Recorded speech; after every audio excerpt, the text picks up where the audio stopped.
रूस ने यूक्रेनी सेना का Mi-8 हेलीकॉप्टर गिराया है। खेरसोन में रूस ने ध्वस्त किया है हेलीकॉप्टर। यूक्रेन की 4 मिसाइलें भी रूस ने हवा में गिरा दी हैं।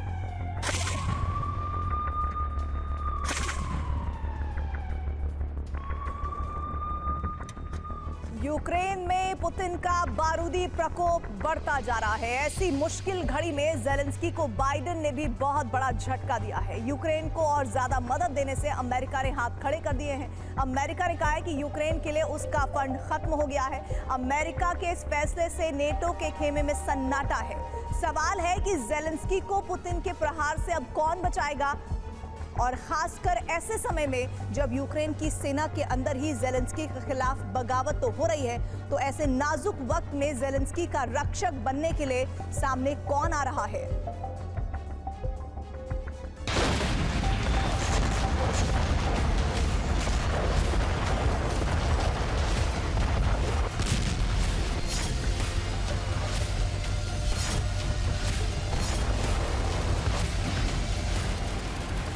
रूसी हमलों से यूक्रेन पहले ही पस्त हो चुका है। रूस के लगातार बारूदी प्रहार से यूक्रेन पहले ही करा रहा है।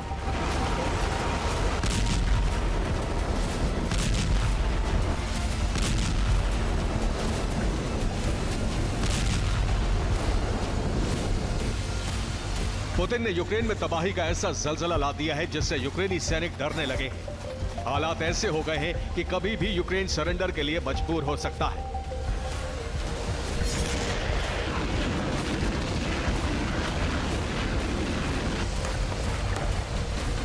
लेकिन जंग में सरेंडर का संकट आने से पहले यूक्रेन को सबसे बड़ा झटका उसके सबसे बड़े मददगार अमेरिका ने दिया है।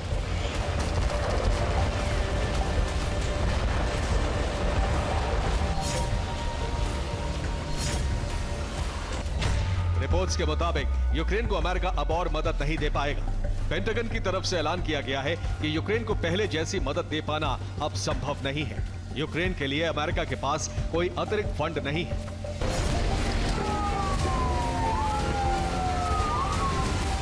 पेंटागन के प्रेस सचिव मेजर जनरल पैट राइडर ने एक प्रेस ब्रीफिंग में माना कि यूक्रेन को देने के लिए अमेरिका के फंड खत्म हो गए। यही नहीं, पेंटागन ने यह भी ऐलान कर दिया है कि अमेरिका यूक्रेन को दिए गए हथियारों को रिप्लेस भी नहीं करेगा।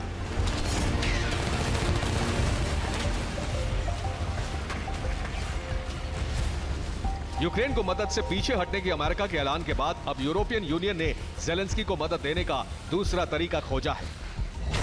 यूक्रेन की सहायता के लिए यूरोपियन यूनियन ऑपरेशनल सॉल्यूशन तैयार कर रहा है। यूक्रेन के लिए 4 साल की फंडिंग पैकेज पर 1 फरवरी को यूरोपियन यूनियन की बैठक होगी।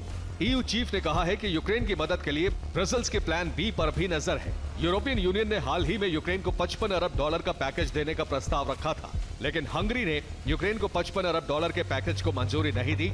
यूरोपियन यूनियन के 27 में से 26 देश यूक्रेन के साथ हैं, जबकि हंगरी लगातार यूक्रेन का विरोध कर रहा है। यूक्रेन को अब अधर में फंसाकर नेटो देशों में भी खलबली मची हुई है।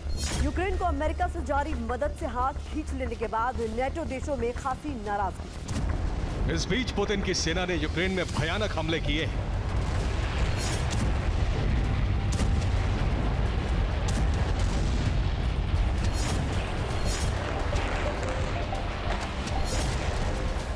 यूक्रेन की राजधानी कीव से लेकर पूर्वी यूक्रेन तक रूसी हमलों से दहल रहे हैं।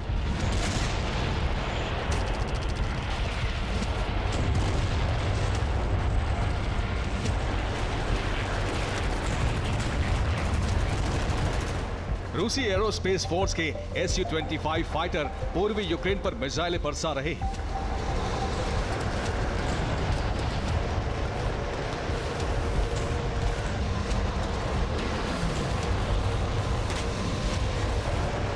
सोलेदार, आर्तेमोवस्क और मरियंका में पुतिन की सेना का कब्जा हो चुका है। ये सभी इलाके पूर्वी यूक्रेन के हिस्से हैं। अब रूसी सेना खार्किव पर कब्जे के लिए आगे बढ़ चुकी है।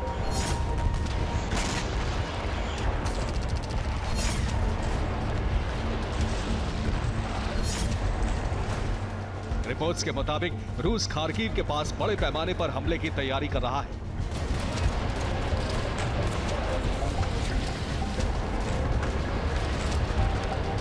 डोनेट्स्क पीपल्स रिपब्लिक के चीफ डेनिस पुशलिन ने दावा किया कि पूर्वी यूक्रेन के सोलेदर, आर्तेमोव्स्क और मरियंका पर कब्जे के बाद खार्किव टारगेट पर है। हाल ही में कीव के अलावा खार्किव पर रूस ने बेतहाशा मिसाइल हमले किए हैं।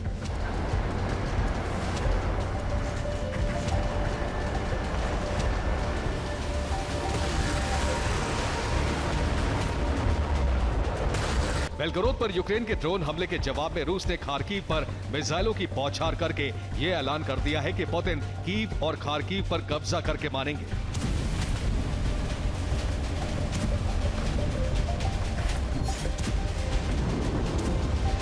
हथियारों की कमी से पहले ही यूक्रेनी सेना जूझ रही है। अब कीव से लेकर खार्किव तक रूस के बढ़ते हमलों से यूक्रेन के हौसले पस्त हो चुके हैं। रूसी सेना ने शुक्रवार को पूरे यूक्रेन में कामिकाज़े ड्रोन की नई खेप लॉन्च करके यूक्रेन को दहला दिया।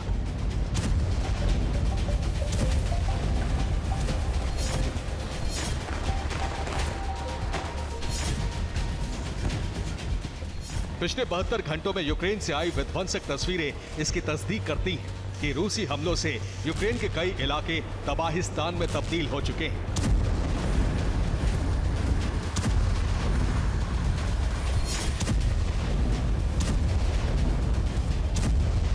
रूसी सेना यूक्रेन के हमलों को नाकाम करने के लिए बैटल ग्राउंड में कई तरह से चकमे भी दे रही है। इसके लिए वो ऐसे हथियारों का भी इस्तेमाल कर रही है जिससे यूक्रेन के ड्रोन और आर्टिलरी धोखे में आ जाएं।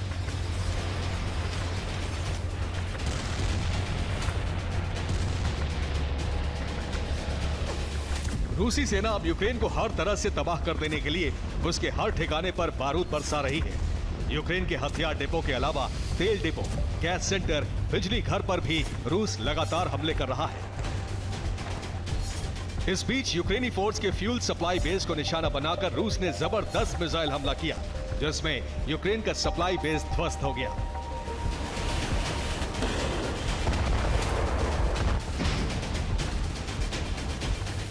यूक्रेन को तबाह कर देने वाले रूसी हमलों और यूक्रेन की मदद से अमेरिका को पीछे हटते देखकर लातविया ने बड़ा बयान दिया है।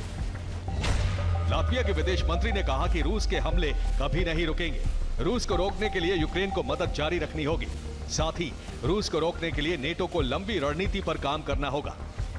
लातविया ने आशंका जताई है कि अगर रूस को नहीं रोका गया तो पुतिन का विजय रथ यूरोप की तरफ बढ़ेगा।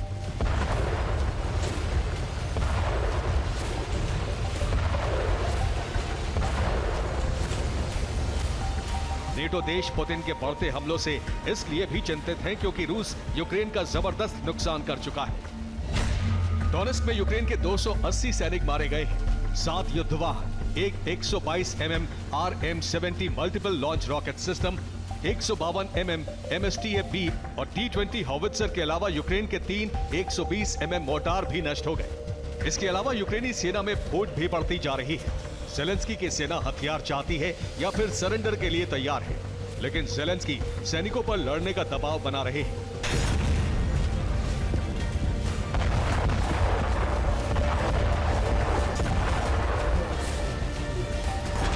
ऐसे में बहुत से यूक्रेनी सैनिक मैदान छोड़कर भाग गए हैं। यूक्रेन ने भागने वाले सैनिकों को गोली तक मारने का आदेश जारी कर दिया है। जाहिर है यूक्रेनी सैनिकों का हौसला टूट रहा है, सब्र खत्म हो रहा है, क्योंकि लड़ने के लिए हथियार नहीं है, जबकि दूसरी तरफ रूस ने इतने विध्वंसक हथियार निकाले हैं जो कीव से लेकर खार्किव तक तबाही मचा रहे हैं। Bureau report, TV9 Bharatvarsh.